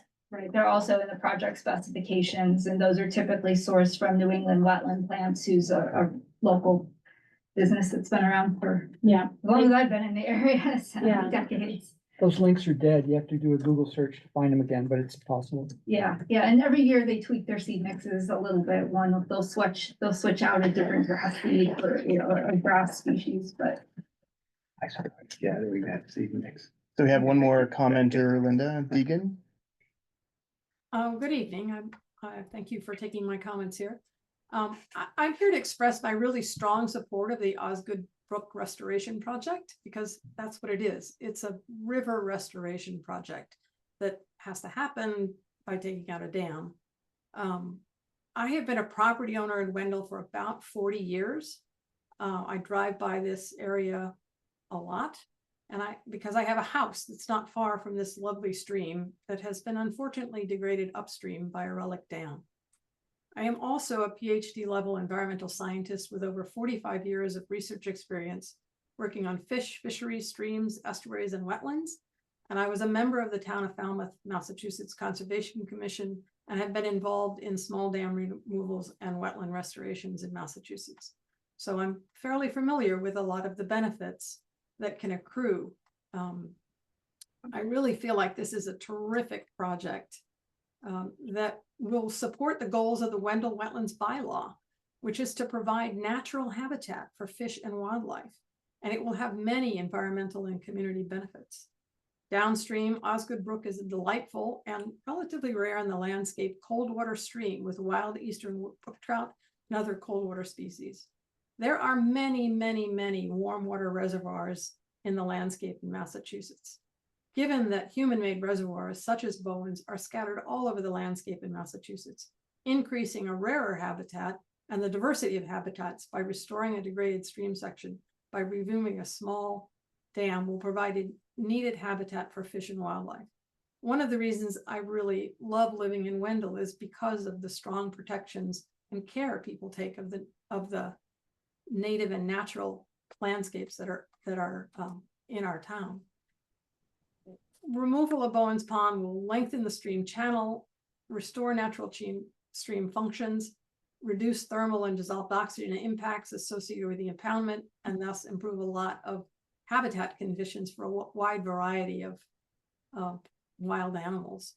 And I think what's really important, has been mentioned once tonight, is this idea of creating a more dynamic landscape, returning to the world the ability for the natural landscape to wiggle around over time. When we build structures in the world, it tends to try and freeze the landscape to be one thing forevermore. And that's not how a natural landscape really works. But by being able to wiggle around, it increases habitat diversity over time, and thus the wild and native species that can be supported. I think the dam removal will also give upwelling cold water from the groundwater headwaters a chance to influence the water temperature. You know, will it be freezing in the middle of the summer? No, but by allowing that cold stream water not to be diluted by a huge reservoir, and also by planting trees along the channel that will eventually have a closed canopy, that will also help with the water temperature. As has been mentioned, I think it will also have excellent community resilience benefits by removing this hazardous dam. This is a road I use to access my house in Wendell. And once this restoration is done, I won't have to worry about this road being washed away if the dam fails. I really strongly encourage support of the restoration of Osgood Brook. I'm impressed by the owners who have had the vision to see the improvements possible and have done the extensive work to show how a simple, small dam removal can improve a rare and endangered habitat and benefit multiple species. Thank you. That's all we got. You want to say one more thing? Say one more thing. Many folks in this room are very optimistic about how the dam removal will go. I wish I fully shared your optimism. I love the idea of a wild stream that's being managed by beavers. But I think some of the phrases I've heard, like letting natural processes take the driver's seat, I think that those were optimistic, given the intense buckthorn pressure. And I would really like to see more attention to thinking about longer term and more aggressive measures to keep the buckthorn at bay. We welcome GZA down our driveway to access the pond, put in Beaver Dam analogs if that's what it takes. But because there's my own work is I'm a PhD in animal behavior. I've looked to see how beavers interact with buckthorn. They don't eat buckthorn. It's not a preferred food. So it's a race between the beavers and the buckthorn. Once the buckthorn gets established, the beavers are going to leave. We see that in another pond in our property or near our property. Buckthorn came in, the beavers left, and I don't think they're going to come back. So it's going to take a lot of attention to keep this working the way that you folks envision it to work. Yeah, beavers don't use buckthorn. And so, Tom, your point, about the dynamism and so forth. Yes, if this were someplace else, if we lived someplace else that had no buckthorn and it was going to come back into a natural habitat like that, I think we'd be on board. But we're not seeing that that's how the biology is going to work. And if you go down to all the road cuts, all the every place around here where habitat has been opened up, fixing the culvert down at the bottom of Wendell Depot. If you look along the Millers River that does this remodeling every year, it's all buckthorn in that habitat. And so the question is, how can you keep that habitat, keep the buckthorn out? Planting grasses and forbs is not going to do it. It'll grow up over it in 3-4 years. So the question is, how can you flood that? Because the only thing that kills buckthorn is water. And so if you can find a way to flood that, put in strategically placed beaver dam analogs, that's going to be worth cutting up the mud a little bit to get your big machine in there. Just getting it started near the mouth of the where the dam comes out, fixing that up, putting some analog in there, that'll put them right at the place that's going to flood that area in a maximum way and keep that buckthorn at bay as long as you can. But if you don't flood it, it's not going to happen. We have any more comments or questions? I'm sorry, I just want to make one comment. My wife and I have been working on this dam to make sure that it has a free flow area across the spillways. We don't want things to build up and back up water and put additional forces on what is already now a cracked dam. I will be glad to show anyone all the buckthorn that we are pulling off, every bit of it, been chewed by a beaver. And I have piles of it, big as trucks. And, there's no question in my mind that buckthorn is removed and chewed down by beavers. I mean, I'm no big fan of beavers, but they certainly do a job on that side. Okay, so, we're going to do the third-party review. Yeah. I will send that to her, probably not tonight, tomorrow. And we'd like to have some, discussion of how you need a variance Yes. under this. I mean, you can get on the website. I can give this to you if you want. We have. Yeah. We'll do it. We have it online. And, okay, so I'm gonna make a motion that we continue to the regular meeting in March, which is the second Tuesday. I don't know. the March date. 11th. March 11th. So I was gonna bring that up. I'm not gonna be back that week of March. I will be away. I will be getting back the 10th, so I actually could. I could make that meeting on the 11th. I'm gone from 1 to 10 of March. So 11 would be acceptable. I'm good. Okay, motion's been made. Second. Further discussion? Hearing none. All those in favor? I roll. I would. See And this you is in, again a motion to continue this yes, until our continue. March meeting. Yes, We'll see you March 11th. March 11th. Thank you. We look forward to corresponding. Yes, with you and I'll get Emily. on it. Like I said, not tonight. I'm not gonna answer tonight either. Will Emily be able to do like an engineering review of the bridge? So is there a way we can get an engineer to review the bridge? I don't think that's our purview. It's not our purview. It'll be EPW or Phil Yeah, or something. Thank you very much. Have a good night. Have a good night. Thank you very much. I can't reach all the way. Oh, all right. Thank you. Thanks very much. If you guys talk, can you please shut the door because we're gonna continue the meeting? You were. Thank you. Participate. Have a good night. To you. Thank you for letting us. Folks, thanks for all the information that you Bye, Beth. compiled for us. Yeah. Let us. I've seen the ENF.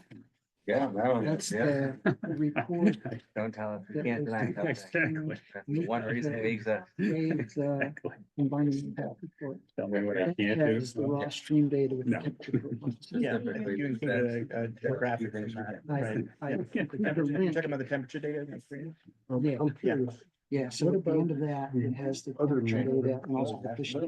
Yeah, Just in replay. the problem is that. Yeah, we're gonna have that, right? This is not, all of this information. It's a public meeting. It's not gonna be much of a meeting. But it's not necessarily. Okay. I can make. Information that we can use. I don't know what time it is. It's past my bedtime. It's gonna be past my, yeah, It's yeah. cited Early. in the NOI. It Yeah, says this it's has in been going this on report. for a while. So therefore, Meeting, it's, be I like, think, that's why we something you can look in at. person and. Right, but we have clear language in the bylaw that says it's ecological restoration. Normally it's about an hour meeting and we're. We don't have clear language in the bylaw. We don't, well, around No. ecological restoration. Town woodlot, There's two parts. forest We'll cutting talk plan. Okay. But thank you so much. Our discussion is whether you're allowed to use the SCD, IR data. Yeah, it's a little bit we have to do each time, so.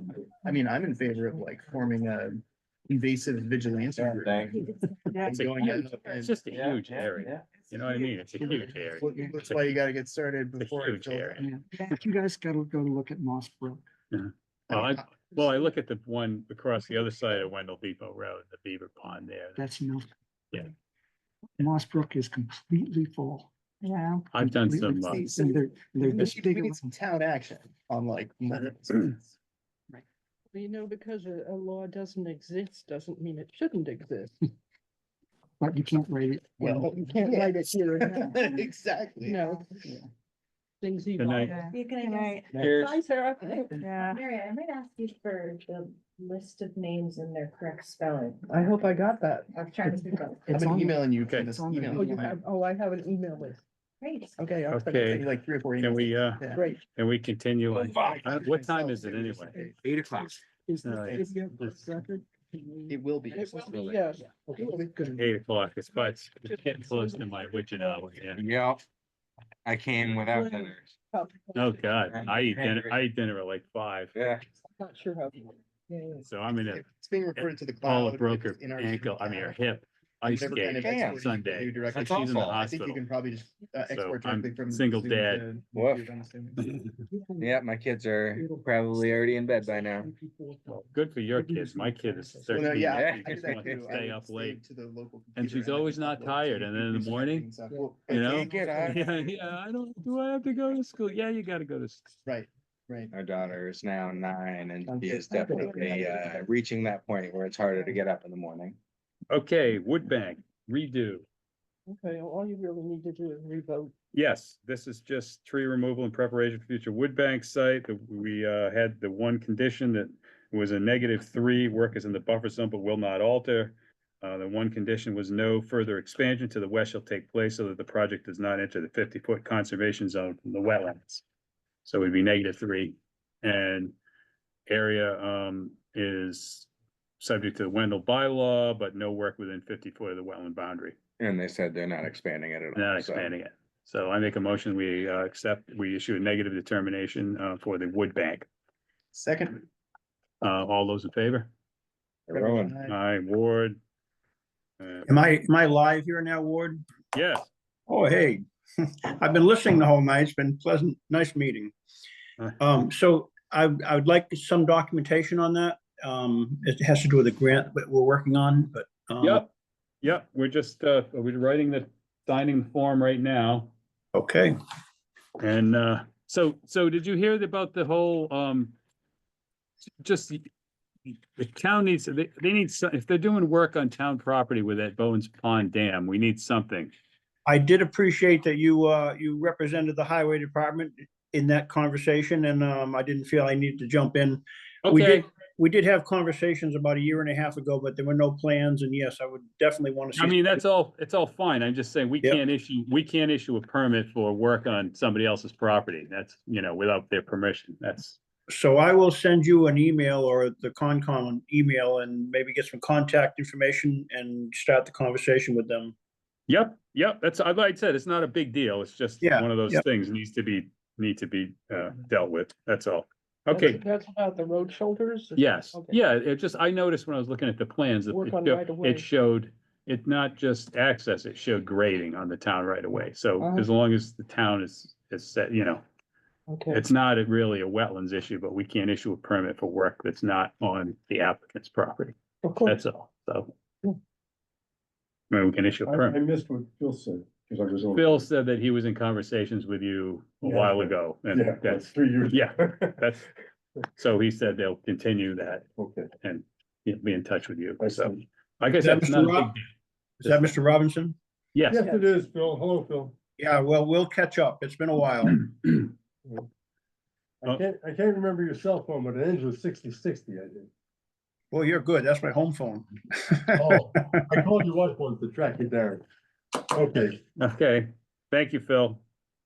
Other question, I did send in the Form 1 for the bridge repair over the Millers. Yes, and we'll hear that next meeting at one in February. Any chance of, you said you weren't going to need to do anything with it. It was just a case of there was a maintenance exclusion. Yep, under the Wetlands Protection Bylaw. Yeah. There's no such exclusion under the State Wetlands Protection Act. But are you thinking of going and starting the work right away? Well, I have an engineer in the works, and I don't know, some of these grant people get a little touchy when you start making contracts for things that aren't finally approved, kind of thing. So it's just one of those issues that's lingering, that's all. Well, we have to advertise it. So if it comes to something that's holding you up, if the bridge is that bad, we could issue an emergency. It is not. I think we'll be fine. My goal is to keep things moving, that's all. Okay, so it would just be the next meeting. I mean, I don't anticipate any problem. We just have to advertise it in the paper and all of that stuff. So He has to advertise it. you have to advertise in the paper. I'm sorry. Oh, me, okay. Just like last time, Just Phil. like last time, just get in touch with me. Yes, I should be used to that.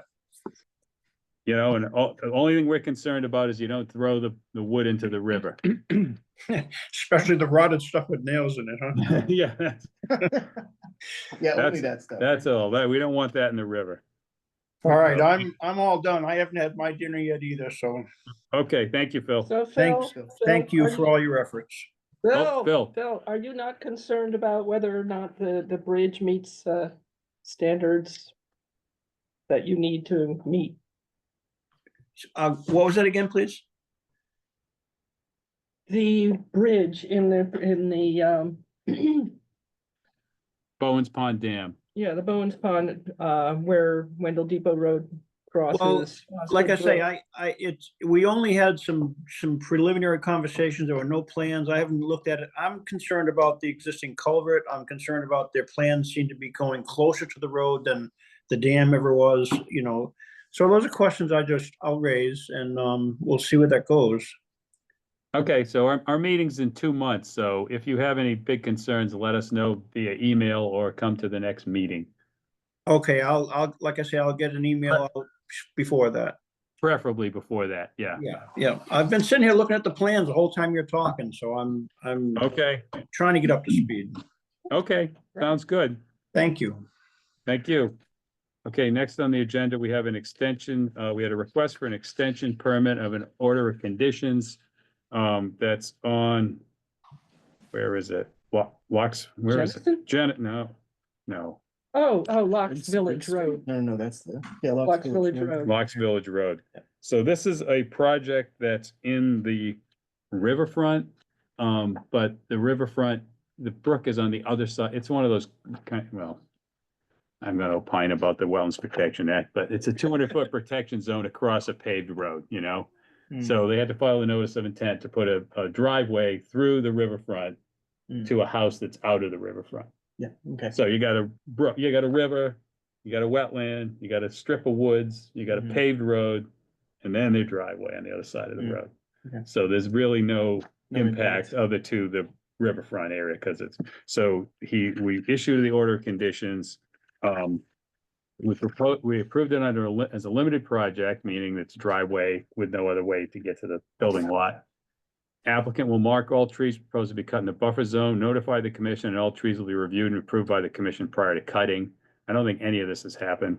Commission will be notified prior to construction in order to inspect and approve the erosion control in the field.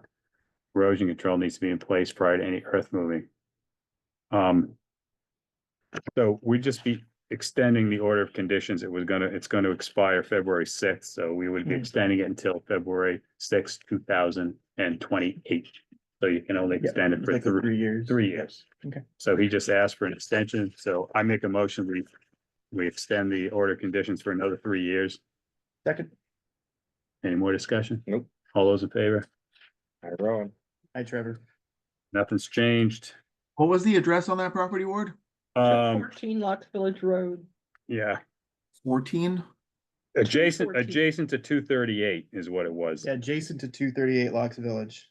It's now 214 Locks Village Road. Is that across from the old Poosier place? I don't know. Now, yeah. The new driveway that It's they down put a in? ways, yeah. But it is, yeah, it is. Oh, that guy Matt, was that his name?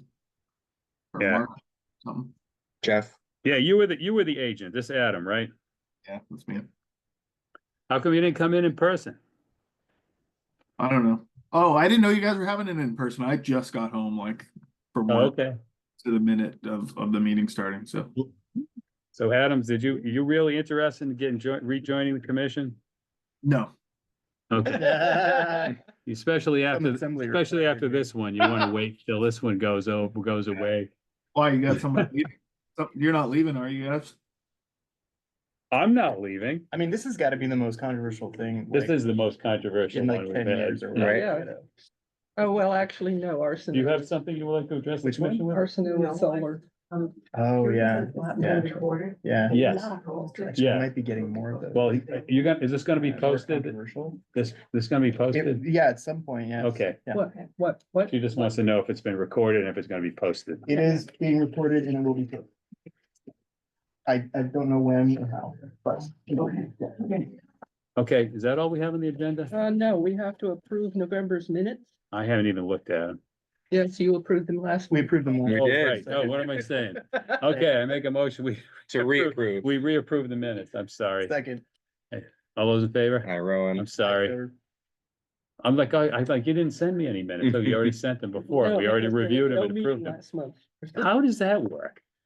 Yeah, how does that work? Like, we had an actual meeting and it wasn't a Well, meeting. it's because the town's systems didn't get the thing posted in time. They So didn't we post it meet at all. them. I sent it in and That's it not in time. vanished into the cosmos. Yeah, And now they have instigated a system where they send you we got this.